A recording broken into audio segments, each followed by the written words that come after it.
Is Russia sanctioned? Yes. Somewhat. No. In this video, we will talk about the most important countries, including China, India, and Turkey, that have not imposed sanctions on Russia. Although 141 UN countries have voted to condemn Russia's attack, the number of countries in Africa, the Middle East and South America that have imposed sanctions on Russia is zero. Two-thirds of the global population resides in countries that either adopt a neutral stance towards the war or express support for Russia. While China aligns itself with Russia, notable non-aligned nations such as Brazil, South Africa, Saudi Arabia, and the United Arab Emirates voted against Russia in the United Nations. However, these nations steadfastly refrain from openly criticizing President Putin. China prioritizes global market access over economic ties with Russia, refraining from selling weapons to Russia and evading its sanctions. However, China's actions demonstrate a complex approach. While it avoids openly endorsing Russia's logic for initiating a war, it coordinates diplomatically with Moscow and abstains from voting at the United Nations. Additionally, China takes full advantage of Russia's oil consumption and actively seeks to strengthen economic relations with Russia. As evidence of this, China-Russia trade is projected to reach a record-breaking $190 billion in 2022, displaying a remarkable growth rate of 34.3%. China can wield formidable influence over each of its trading partners, but it does not have a coalition on its side that has imposed defensive and offensive restrictions. China remains vulnerable to widespread and coordinated sanctions from the world's advanced economies. With regard to China's military assistance to Russia, America's policy of deterrence has paid off. Beijing will continue to provide diplomatic and economic support to Russia, but will refrain from providing military support. China's reasons for adopting and pursuing this policy depend on a variety of causes and a combination of factors: the imposition of sanctions on China, the crisis in China's relations with Europe and the United States, and the need to improve China's international image.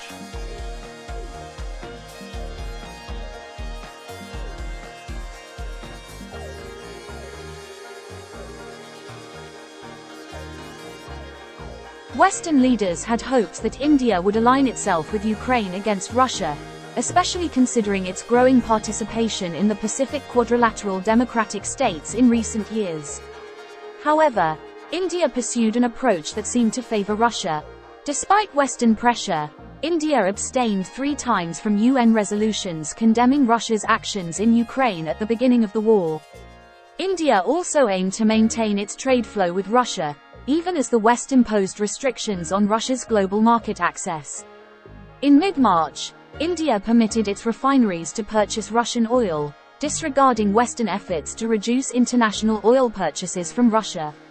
Furthermore, India and Russia initiated discussions on reducing the use of the US dollar in bilateral trade, effectively pursuing de-dollarization to help Russia bypass Western economic sanctions. India's strong reliance on Russia for military equipment played a significant role in New Delhi's inclination toward Moscow. The majority of India's main fighting tanks, armored fighting vehicles, submarines, anti-ship cruise missiles, and fighter aircraft are of Russian origin. India's economic dependence on Russia was also evident, as the country heavily relies on imported oil and natural gas. When oil prices surged due to the Russia-Ukraine conflict and Western sanctions, India faced inflationary pressures. Thus, India gladly accepted Russian oil at lower prices, significantly increasing its purchases. India's strategic dependence on Russia, both in terms of military and economic considerations, indicates that it lacks strategic independence.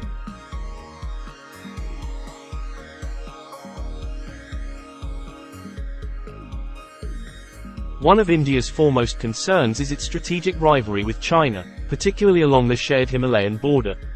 Despite tensions with China, India finds it essential to maintain favorable relations with Russia due to its reliance on Russian weaponry.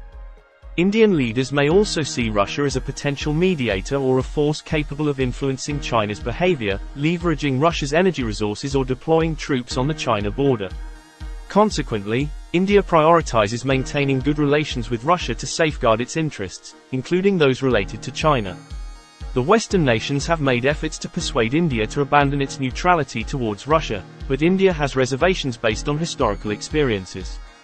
The decision by the United States to deploy its naval assets during the Indo-Pakistani War of 1971 created doubts among Indian leaders about Western reliability and intentions. Indian Prime Minister Narendra Modi, in particular, may harbor personal skepticism towards Washington due to past sanctions imposed on him. Strategically, India aims to demonstrate that it is not a subordinate partner to the West and has alternative alliances, such as its relationship with Russia. India may also believe that the West needs India more than India needs the West, as exemplified by the US willingness under the George W. Bush administration to pursue a controversial nuclear deal without demanding significant concessions from India in return.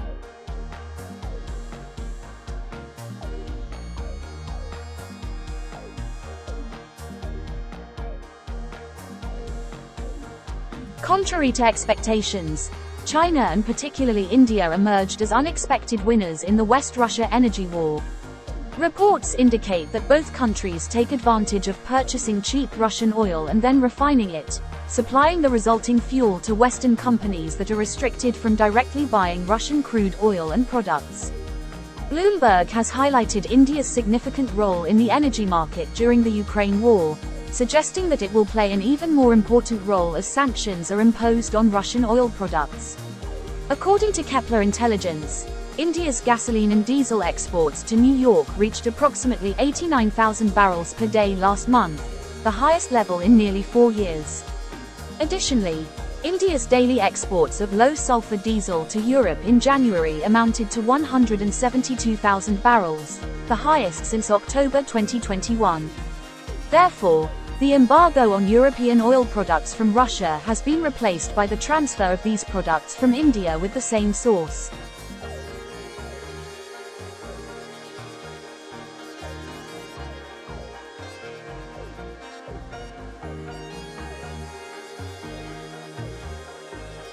The United States has issued warnings to Turkey, urging them to tighten restrictions on exporting chemicals, microchips, and other products that could be used for military purposes against Ukraine in support of Russia. Brian Nelson, the top sanctions officer at the U.S. Treasury Department, held meetings with Turkish government and private sector officials to encourage cooperation in preventing such exports to Russia. Multiple media outlets have stated that the transfer of European and US manufactured goods from Turkey to Russia has been halted, while non-sanctioned Turkish goods are still being transported from Ankara to Moscow.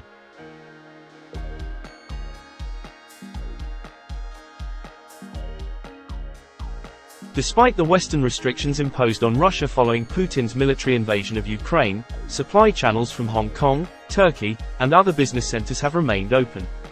Turkey, as a member of NATO, fundamentally opposes imposing massive sanctions on Moscow but has stated that it will not refrain from implementing such sanctions.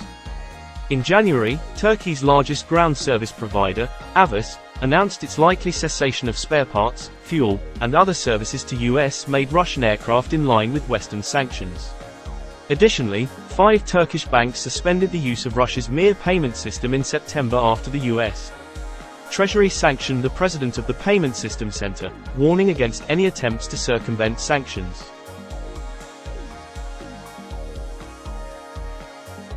Many countries rely on international bodies such as the United Nations or the European Union to adopt and implement sanctions. They do not have autonomous sanctions programs or domestic sanctions lists. Instead, they participate in the sanctions imposed by these organizations. Countries like Bulgaria, Germany, and Italy fall into this category. While they do not have their own domestic sanctions lists, they implement and enforce sanctions imposed by the European Union. The countries that have imposed sanctions on Russia or pledged to adopt a combination of US and EU sanctions include the following: EU 27, member states of the European Union, Albania, Australia, Canada, Iceland, Japan, Liechtenstein, Monaco, Montenegro, New Zealand, North Macedonia, Norway, Singapore, South Korea, Switzerland, Taiwan, Ukraine, United Kingdom, United States, It is also important to mention that many countries in Africa and Latin America do not have autonomous sanctions programs and rely on international bodies like the United Nations or the European Union to adopt and implement sanctions. In the Middle East, Arab and Islamic countries, no country has imposed sanctions on Russia because of the invasion of Ukraine. On the other hand, it is questionable whether sanctions have a deterrent effect in international conflicts. Over the years, sanctions imposed on countries such as North Korea, China, Iran or Venezuela have not changed the behavior of their governments. War and invasion can indeed have devastating consequences, leading to loss of life, displacement, and suffering for countless individuals and families. The impact of such actions extends beyond borders and can have far-reaching consequences on both a national and international scale. It is important to address and condemn acts of war and invasion, and to seek peaceful resolutions to conflicts. International cooperation, diplomacy, and dialogue play crucial roles in mitigating the impact of such actions and working towards stability and peace. Public awareness and pressure can play a significant role in influencing government actions and decisions. When people are well informed about the consequences of war and invasion, they can voice their concerns and demand that their governments prioritize peace, human rights, and the well-being of all individuals involved. There are several ways to raise public awareness and promote discussion about these important issues. These can include media and journalism, civil society organizations, education and public events, and social media and online platforms. By actively participating in these efforts and engaging with others, individuals can help shape public opinion and pressure governments to prioritize peace, diplomacy and humanitarian concerns over political and economic expediency.